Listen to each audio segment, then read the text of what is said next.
The way my life is going, the situation I'm in, and the risks I'm taking in my marriage all come down to the words he said to me on that fateful day. It's just business. That's how I have to look at it. The way things are now. My husband, the love of my life, knew nothing about the agreement I made, the deal I made with the devil, the deal I made with a man I didn't really love as a person. Yes, he is a handsome and strong man, but at the same time he is arrogant, cocky, vain, and pompous. He is also my longtime lover, and I suppose I must somehow love him. I certainly like what he does to me, and has done for me for that matter. Why did I agree to do this? Why do I keep doing this? Years of lies, subterfuge, and deception. All for what? Great sex. Definitely a yes. The adrenaline rush of being at the mercy of my powerful lover. Yes, of course. The feeling of pride that I was able to keep an innocent husband and family in the dark for so long, you can be sure. What amazes me is that I deal with it with a clear conscience. In fact, I enjoy it. I really don't want to stop now.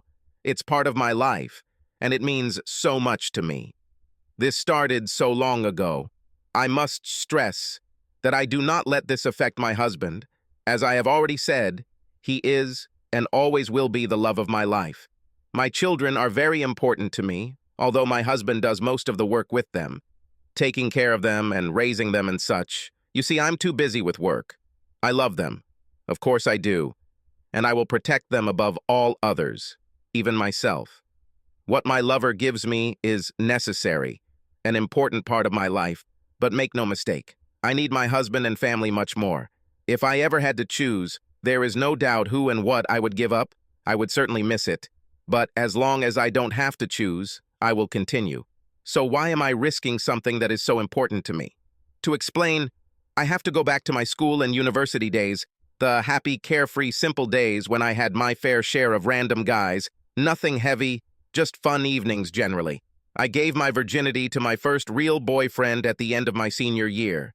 We had fun together. The illicit sex we had and the danger of being caught by our parents only added to the thrill. We both knew there was no future in our relationship. We were both heading to different universities. So when the time came, we ended things amicably. During my first 2 years at university, I didn't want to get too serious with anyone. A few dates did end up in bed, but it was just fun, part of the learning process. I had a couple of steady boyfriends, but none of them lasted more than half a semester. I didn't like any of them. They were good guys, kind and respectful. The sex was okay, of course. Nothing like what I was to experience later, but at the time, I liked it. That all changed early in my senior year when John and I first met at a party. There was an instant attraction between us. Physically, he was my ideal man. He looked handsome and spoke to me as an equal and not as a potential conquest for a night out. We danced, and the way he held me made me feel like I truly belonged to him, safe in his arms. When the party ended, I readily agreed to a follow-up date with him. We met regularly and soon became exclusive. It was obvious that there was something special between us. He respected me for my intelligence, accepted my desire to be the best. We had a similar sense of humor, we enjoyed each other's company, and as our relationship progressed, we discovered that we were more than compatible in bed. He rocked my world, and I think I did the same for him. He was an attentive lover and knew what turned me on, so he made sure my needs were met every time we made love. However, I'm getting ahead of myself in my story. I was on a 4-year course where I had to work in the 3rd year. The university helped us with employment, helped us find companies that could provide training in addition to our curriculum. I was lucky to find a place that wasn't too far from campus, so I could stay in the house I shared with the girls I lived with for my first 2 years. I first met Grant for an interview. His sister Natalie interviewed me first, and then introduced me to him so that he would agree to hire me. He didn't say much, just told me about the company and what they do, explaining that he and Natalie jointly inherited the company from their father. When he spoke to me, there was an expression in his eyes that I found slightly frightening, an expression that I could not fully understand. I was used to men mentally undressing me, as I'm sure most women were, but this was something more. He seemed to be looking not just at my body through my clothes, but straight into my soul. It sent shivers down my spine as I forced myself to remain calm and meet his penetrating gaze. The meaning of this view became clear to me only many years later, and it lies at the heart of my story. At that moment, however, I was pleasantly surprised when, after looking at me silently for a long time, he turned his attention to his sister to tell her that he was pleased with her choice. From my first day, Natalie took me under her wing and was kind to me, making sure the work I was assigned was meaningful and beneficial to my education. She made sure I understood what I was doing and why I was part of the team, and the others welcomed me. The work was hard but rewarding, and I learned a lot. Grant was the figurehead of the company, the salesman, if you will. He traveled regularly to implement the proposals that we had prepared in the office. He was always very professional in his interactions with us employees in the office, but I had little direct interaction with him. Shortly after I started working there, we were rewarded with a team lunch. After our meal, we continued dancing.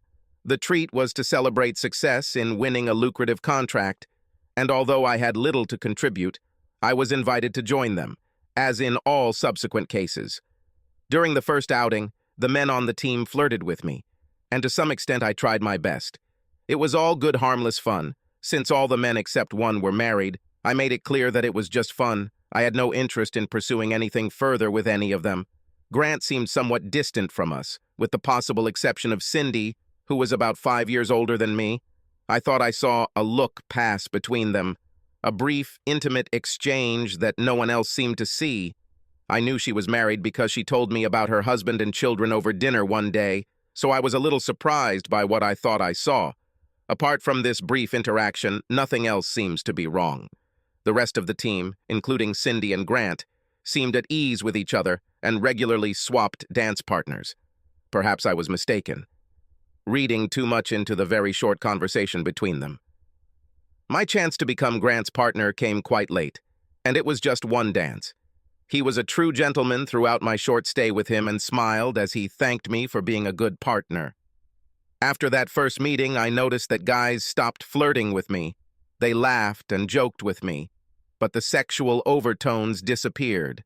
Many years later, I learned that Grant had made it clear to them that they needed to leave me alone. We got together every couple of months. Everyone enjoyed every occasion, and I didn't see anything else between Cindy and Grant, so maybe I was imagining it after all. Whenever it was my turn to slow dance with Grant, he would hold me tightly to him. And although I didn't really get attached to the man, I enjoyed dancing with him. He had a way of carrying himself, a posture that made him feel strong, in control, even dominant. I respected him and I felt safe with him. While we were together, he seemed to focus on me, on my pleasure, yet he was always a gentleman. Over time, I began to feel slightly disappointed that he did not take any liberties with me. His hands never moved away, and he did not press against me inappropriately. I'm not sure how I would have handled it if he had, although I convinced myself that he was well behaved. I lived with my student friends not far from the university, so I met them most weekends. Of course, sometimes I liked the company of men, but, as in previous years, nothing permanent or serious. When my friends went home during the Christmas holidays, I had to work, so I was left at home alone, and of course there was an office Christmas party coming up. I splashed out on the new dress and decided in advance to let my hair down. Tom, the only single guy on the team, agreed to accompany me, and we sat with 3 others from our team who were with their partners. We had a great time. One thing I noticed was that, although Cindy was with her husband, I saw her sneak out of the room alone, and Grant followed her a few minutes later. Cindy's husband sat laughing with the other members of our team and seemed oblivious to his wife's absence. I saw Grant come back into the room about 20 minutes later. Cindy was still missing. I didn't actually see her come back, but the next thing I noticed was that she was back in her seat at the table. Of course, I had a couple of dances with Grant, and I was pleased when he complimented me on my dress. We'd both had a little to drink by then, and I'll admit, I snuggled up to him maybe a little closer than usual. I was impressed by what I briefly felt between us. However, he seemed slightly embarrassed by this and gently moved me away from his body with a smile. At the next song, he tapped Tom on the shoulder to switch partners. I felt a pang of disappointment at what felt like a rejection, so I pressed seductively into Tom, who didn't seem to mind. At the end of the evening, Tom called a taxi and drove with me to my den. Asking the driver to wait, he walked me to my door. We were both drinking and were quite cheerful, so I pulled him towards me to press my lips to his. He kissed back with some passion until we pulled away from each other, and I breathlessly invited him in. We both knew what I was offering, so imagine my surprise when he refused, whispering, "Thank you. You're great, but I can't." Before I could ask why or even say anything else, he returned to the waiting taxi and drove off. Monday morning, nothing was said. Tom greeted me with a smile and told me how much he enjoyed my company. It was too public for me to ask about his sudden departure, so I just smiled and walked to my desk. Grant arrived about 5 minutes later and asked me to join him in his office. This was unusual. I followed him and took the offered place when he took off his jacket. "Did you have a good time on Saturday night?" I answered in the affirmative. He smiled and continued. "Well, I enjoyed dancing with you. You looked great. Young Tom behaved well and brought you home safe and sound." Once again, my answer was positive. "I am glad to hear it." We then talked about the work I was doing, whether I liked it, whether it was something I was interested in, and things like that. Once he listened to my answers, he seemed a little distracted, then looked at his computer. "I would like to discuss your successes and plans for the future in the new year. When we get back, we'll do something. Maybe have an informal meeting somewhere." Then he paused and looked thoughtful for a long time, and then said, "Okay, that's all for now. Have a good rest." That's it. I was sent. As I was leaving his office, Cindy walked past me to enter his office. She looked a little tense, and I noticed that she had closed the door tightly behind her. I was too busy to notice when the door opened, but the next time I saw it, Cindy had returned to her desk and looked much more relaxed than when she walked past me into the office. Later that day, I mentioned to Natalie about my meeting with Grant and that Grant wanted to talk to me later. She smiled. "That's good. He likes you. We both think you'll fit in well with us. You and I will talk again, too." I went home to my family for Christmas, staying until the new year. It was nice to be home with my parents and see old friends. I met my old boyfriend and his new partner. He seemed happy enough. When I returned to work, I was relaxed and engaged in work like the rest of the team. Over time, I was able to offer more and really enjoyed the opportunity to expand my experience. One of my concerns was that Grant seemed a little more distant towards me and the rest of the team. He seemed distracted at times and barely spoke to me. In particular, he did not mention our meeting later. We met as a team a couple more times, and I danced with Grant, but for some reason, everything was different. Time seemed to fly by, and my secondment was coming to an end when Grant called me into his office one Monday morning. "Are you free on Friday evening?" I told him yes. "Okay.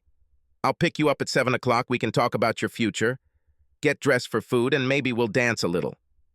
I nodded in agreement before he added, "Okay, now I think Natalie would like to see you in the conference room." Natalie told me that they were pleased with my work and impressed with my work ethic. She handed me a sealed envelope, which she said contained the university assessment forms she had filled out for me, as well as a letter to my course instructor. When she stood up to announce the end of our meeting, she asked, "Has Grant made an appointment with you this week?" I said, "Yes, he did it." "Okay, I know he has an offer for you." Her comment got me thinking, what kind of sentence is this? Why after work, in a restaurant, at a dance? I wasn't interested in a relationship with him after all. I didn't really like him, of course, in that sense. And from his reaction when we danced, I was sure that the feeling was mutual. The week seemed to last forever as I puzzled over what would happen at our meeting. Friday came and he was out of the office all day, so I couldn't gauge his mood. It was a rush, but I was ready at the appointed time. I wore a modest, little black dress. It wasn't too short and showed just a decent amount of cleavage. My favorite heels and new underwear completed my outfit. He knocked on my door just in time and led me to his car. Imagine my surprise when I saw Natalie there and another man I had never met before. Grant held the front passenger door open for me, and as I slid into the seat, Natalie introduced me to her husband. Ralph smiled and said, "Hello, nice to finally meet you." Soon we were sitting in a cozy restaurant with a drink in our hands. Grant spoke first. "Thank you for joining us this evening. Natalie and I want to discuss your future, particularly where it could be mutually beneficial. We thought an informal conversation in a relaxed atmosphere would be best." Once our food was ordered, Natalie said that they both thought I would fit in well and that, provided I got the degree I was supposed to, I should talk to them about a permanent position immediately after graduation. They handed me a draft employment contract that detailed the remuneration package they were willing to offer. It was better than I expected. Then, when I finished reading, Grant smiled and added, "We are very interested in your services, so please read this." He handed me a piece of paper. "This is a preliminary offer, an advance, if you will, to help you get through next year." Natalie took the floor. "We hope this will put us in an advantageous position for your future services." I was speechless. They were going to give me a weekly allowance that would cover my living expenses for the next school year. I think my mouth must have been slightly open when she continued. "There are no strings attached to our offer. You are free to live your life as you see fit. We just hope you continue to work hard and then call us first when you graduate." What could I say? My smile must have given me away. Maybe even the tears in my eyes gave them a clue. Grant saved me. Enough business talk for today. Let's enjoy the food and the rest of the evening. What could I say? I managed to thank them and promised not to let them down. The food was wonderful, and we danced until late. They dropped me off at midnight. Grant walked me to my door, and although I was hesitant, I kissed him on the cheek as I thought it was just polite. He didn't seem to mind too much. It took me a couple of weeks to get back into the routine of university life, and I had to get used to a couple of new roommates. However, it was during the usual round of freshman parties that I met my future husband. We were the same age, and he was also about to start his senior year. He had a 3-year course, but he had a year to travel after school, so now he's caught up with me after I've been for 4 years. As I mentioned earlier, we quickly realized that we were made for each other and were soon making plans for our future life together. We agreed that once we each had a suitable career, we would get married. Of course, I was ahead in achieving this goal, but he was smart, so I knew it wouldn't be long before we could move forward with our lives. Despite wanting to spend as much time with each other as possible, we both worked hard and got the good degrees we needed. Upon graduation, I immediately accepted Natalie and Grant's offer, while John soon found the job he wanted. We opened a savings account together and planned our wedding for June. My job was what I expected. I had a few things to learn, but I fit right into the team as if I had never left. As before, Natalie was friendly and helpful. Grant, not so much. He was the same as I remembered. Aloof at times, abrupt, sometimes even rude, but overall he was businesslike and very professional. We had our occasional holiday nights, and my feelings for Grant remained the same. I had my turn to dance with him, and he kept me at arm's length, especially during the slow dances. I don't know why, but it irritated me a little, although I didn't really like him, but I found his attitude, his demeanor, very attractive. As I said, he felt strong, powerful, even charismatic. All I knew was that when I was in his arms, my body responded to him, even if my mind didn't want it to. It was a strange feeling. I certainly didn't have any romantic feelings for him, and I had no intention of getting close to him. The work became more and more interesting. Natalie took me around the company as part of my training.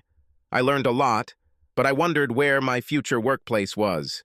It seemed that as soon as I found out what I was doing at a particular job, she translated me to the next one.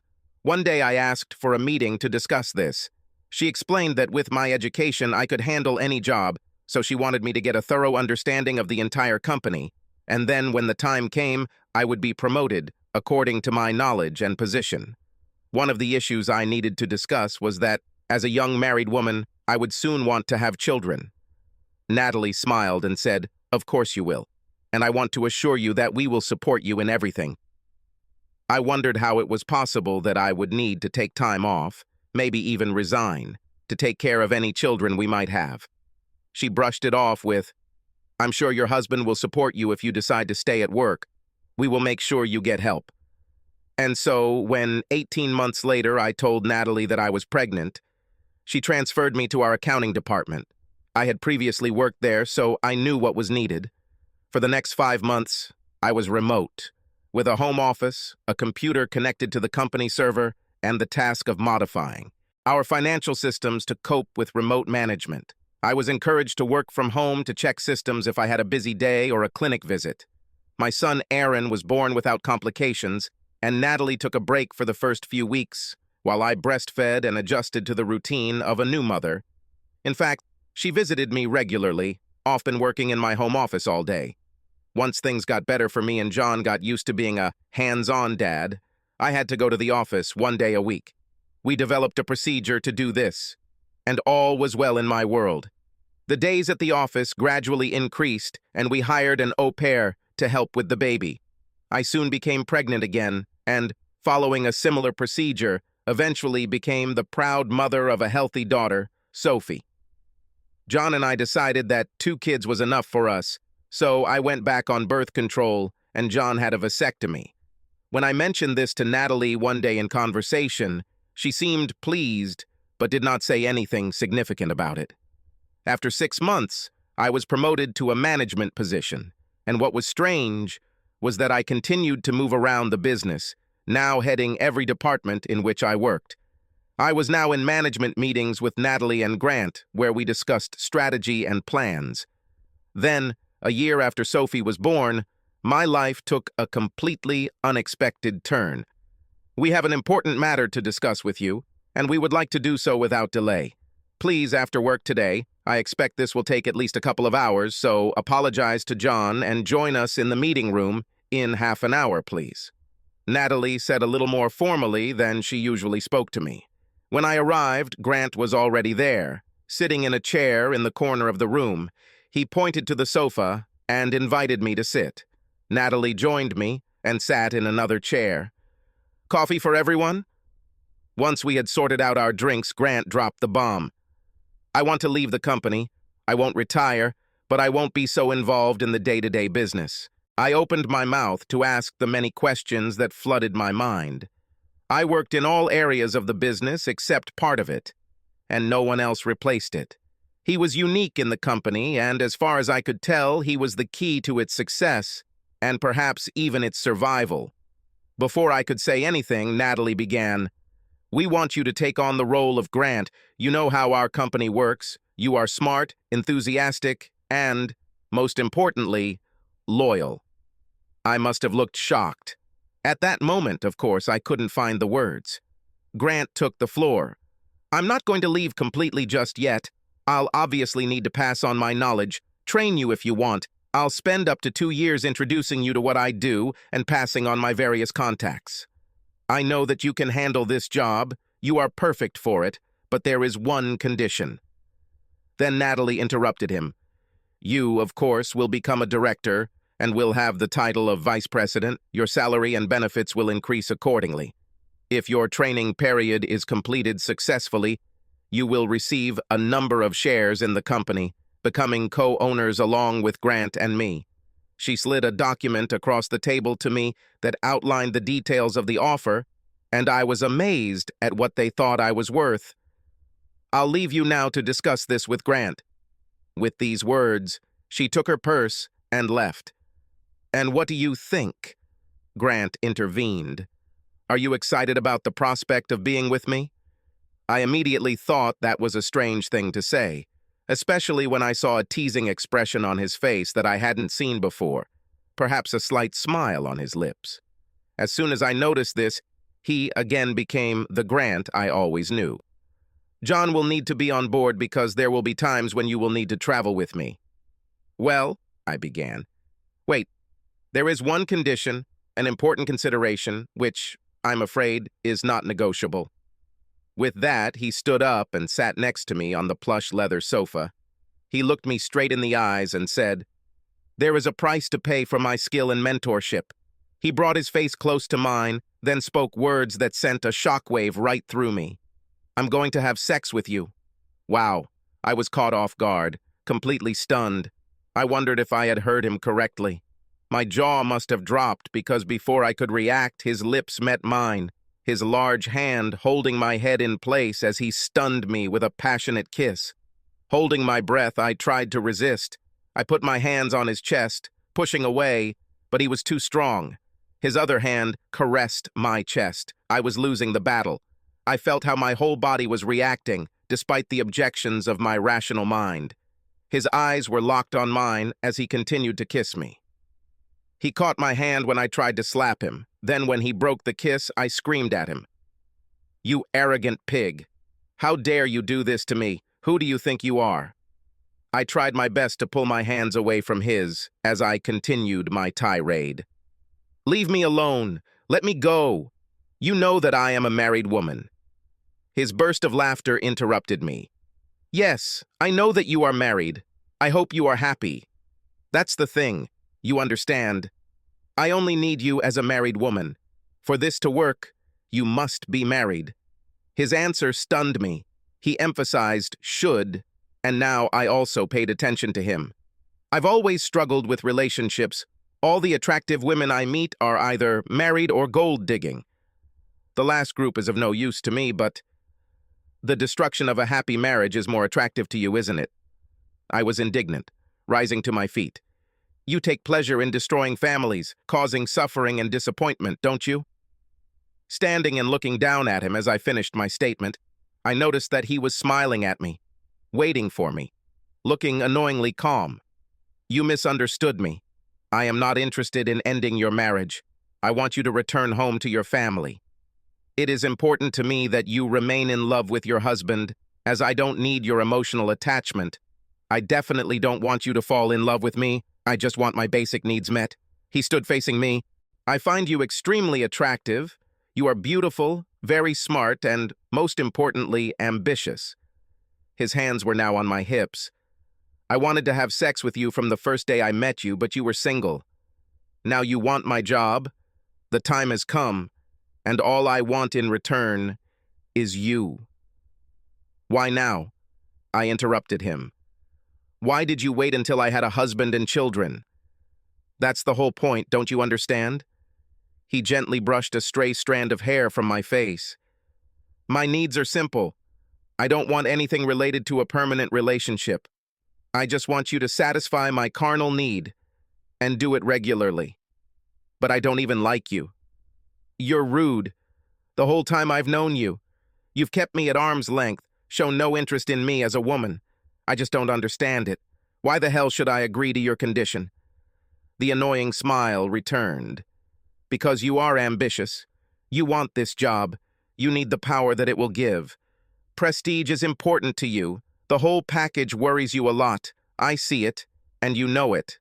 Oh, and perhaps most importantly, sex with me will be good. I'm sure you'll enjoy it. He was right. Well, at least partially. I really wanted this job. I really wanted it, but could I have sex with this man to get it? My thoughts went back to the times I danced with him, his powerful presence, the confident touch as he held me, the feeling of dominance as we swayed to the music. Then the kiss, just now. My body wanted it, betrayed by my own involuntary reaction. I wondered if it would be so bad. How this happened, I can't remember everything now. My thoughts were interrupted by him kissing me again. He pulled me towards him and pressed his lips to mine. There was an unconscious decision on my part to wrap my arms around his neck. When I kissed him back, he lifted me off my feet, holding me tightly to your solid body. I felt his hands move to my back, and I gave in to his passion. He moved me toward the boardroom table, his hands sliding up my thighs, taking the hem of my dress with him, the cold wood now pressing against the back of my bare thighs. He took a step away from me, his eyes roaming over me as I tried to catch my breath. I looked at the door. Could I get to it and escape? Did I even want this? While I was thinking about this, he spoke again. I won't stop you if you decide to leave. It's your choice, the promotion you deserve, the promotion you want, and all you have to do is, well, I told you what I want. For this, what is my condition? Remember that this is just a business. Now everything depends on you. Undressing will not only fulfill my dreams, but will also confirm your agreement with my proposal. But I also promise not to disappoint you, under any circumstances. Our eyes met as my mind reeled, trying to resolve my dilemma. Then he asked, "So what? What did I want? I worked hard. I deserve a promotion, didn't I?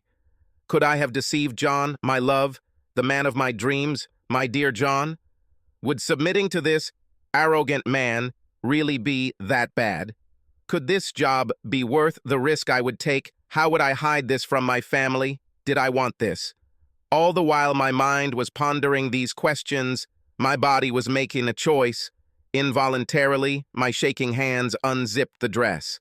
Finally, realizing what I was already doing, I quietly said, "You leave me no choice. But you know that, don't you? I should hate you. I should really tell you to just fuck off and do your job. Let you know I don't need this. You really enjoy this. You think you deserve it. You believe you can get everything you want. I despise you." Even as I spoke, I surrendered completely, exposing my chest to his gaze, his eyes widening in appreciation. All this time, I looked back at him with what I hoped was a challenging look. Now naked, I stood there for a moment. I didn't watch him take off his clothes. "I take it that you're interested in my proposal?" He leaned over me. "Tell me what you want, what you agreed to. Come on, you can say it. I want your job, okay? I agree to your terms. Take me." I held him tightly, my body shaking, my arms and legs wrapped around his body, pulling his full weight towards me. When our breathing eventually returned to normal, he rolled off me. He began to get dressed as I lay brazenly naked in front of him. Finally, he broke the silence.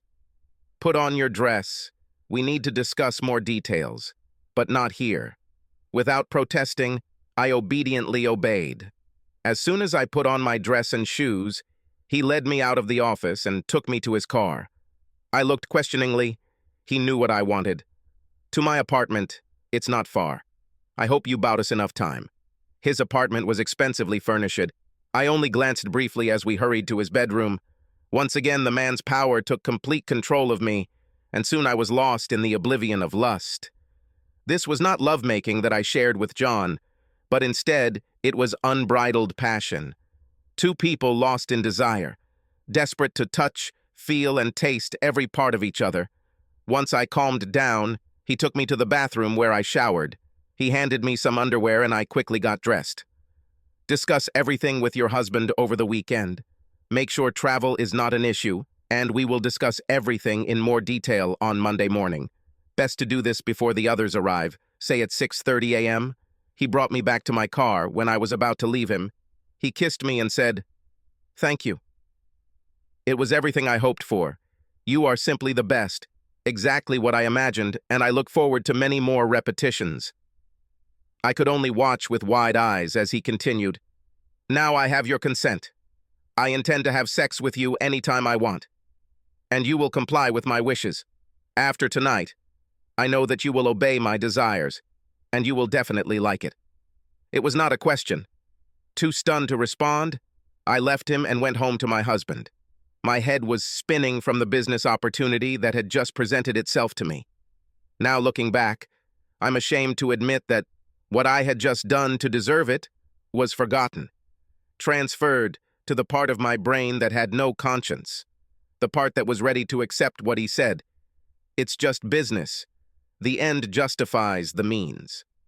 As I expected, John was supportive of me following my dreams with what I had to earn. He even agreed to reduce his work commitments so he could be more involved with our children. Now that they were older, he could take care of their needs while I did my work. He said he could sort out childcare, and later their after-school clubs, etc. Of course, I didn't tell him about one important condition that I agreed to. One thing I decided was that I needed to regain some control over Grant. How dare he tell me that he will take me whenever he wants?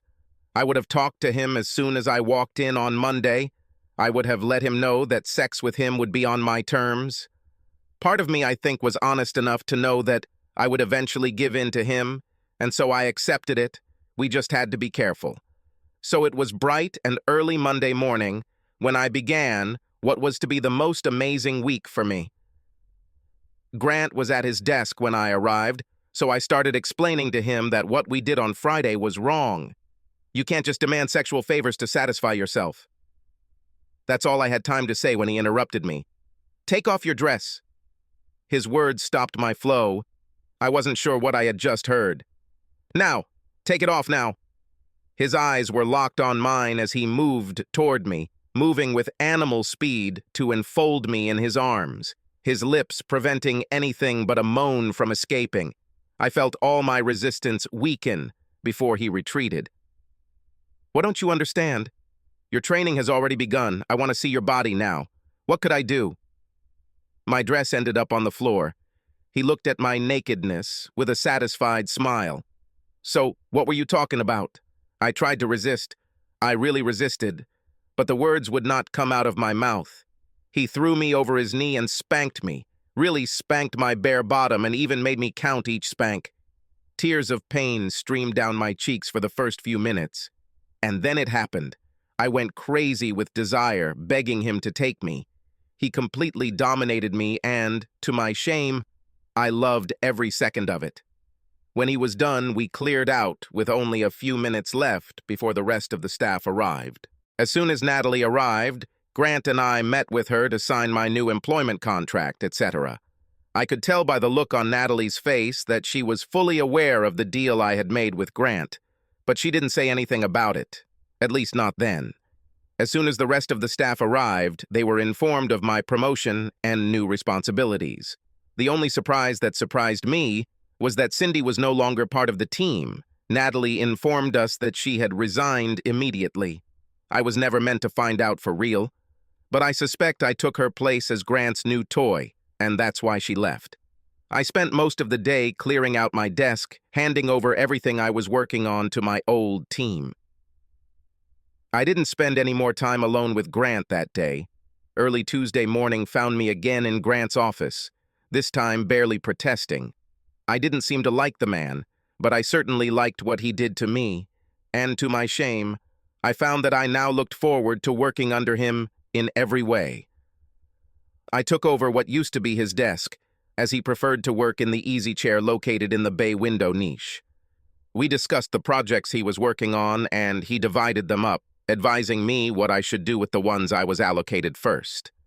As we were closing at the end of the day, he informed me that I would need an overnight bag on Thursday as we were visiting a client and would need to stay overnight. We were going to have fun, so he suggested that I would need a cocktail dress. John took it all in stride, just as I expected when I told him about the overnight trip. He didn't bat an eyelid even when he saw what I was packing. "Do you have to be attractive?" he asked, while I folded my sparkly dress. I think this will be a big part of my new job," I replied with a smile. Once my bag was ready, I stripped down and tried to give my husband enough love to last him until the weekend. Our trip and meeting with the client went well. We checked into the hotel.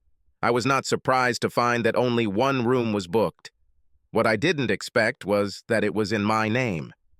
"If John calls and asks for your number, he won't get an unpleasant surprise," Grant explained in response to my questioning glance as we rode up the elevator. The client was pleasant company, and I could say I made the right impression. Grant definitely seemed pleased when we eventually returned to our room. We were up late, so we were in bed when I called John to check in and make sure the kids were okay and ready for school. Grant behaved well during my short call, although his fingers circled one of my extremely sensitive nipples. I don't know how I managed not to laugh. As my training continued and the novelty wore off, the demands, Granta. My body weakened a little. Impromptu classes in the office became less and less frequent. We always slept together while traveling. I adjusted my work hours to free up the afternoon on Friday. We all finished at 12 o'clock in the afternoon, and I spent that afternoon at his apartment. Grant seemed happy with the arrangement, and John's desire for me never waned, so the result was that I was an extremely sexually satisfied woman. For his part, John seemed content with the life we shared. I never turned him down, on the other hand. He really enjoyed his leading role with the children. Obviously, we were on holiday together as a family, although I had to work overtime to make sure Grant could cope without my help while I was away. 2 years of training seemed to fly by, and Grant announced that he would no longer be in the office every day. Privately, he made it clear to me that he needed to stay in touch with the business, so I would still have to spend Friday afternoons with him. And if I needed his help on overnight trips, which I often did for obvious reasons, he would go with me. Working with Natalie and fulfilling my obligations to Grant, I grew the business over the next 10 years. Life was good, my family was growing up and happy. One day, towards the end of the day, Natalie came into my office and sat in a niche by the window. She smiled and said, "We need to talk." I closed my folder and joined her in the comfortable chairs. "How are things going between you and Grant?" Then she answered my surprised look. "It's okay. I always knew about you two. I congratulate you on keeping your agreement very carefully. I'm sure no one here knows what you and Grant are doing. How long do you want this to last?" My puzzled and surprised expression brought a smile. She continued, "I think he loves you. He definitely needs you." She met my even more surprised gaze. "You know he will never come between you and John." Unfazed, she continued, "I've never seen him so happy. But if you want to break up with him, maybe now is the right time." I felt my initial bewilderment give way to horror at this proposal. The thought of ever giving up Grant had never crossed my mind until she mentioned it. Yes, as a person, he was still the same handsome, arrogant, cocky, vain, and arrogant man I had always known. But he was my longtime lover, and it had been too long to give up on him. So I guess I kind of love him too. His dominant nature and inventive mind means I still crave what we do. He doesn't do much of the business at all, so he doesn't have any influence on me in that regard. He's a real silent partner now. But when he and I are together, I'm not silent at all. He still has everything it takes to make me ask for his attention.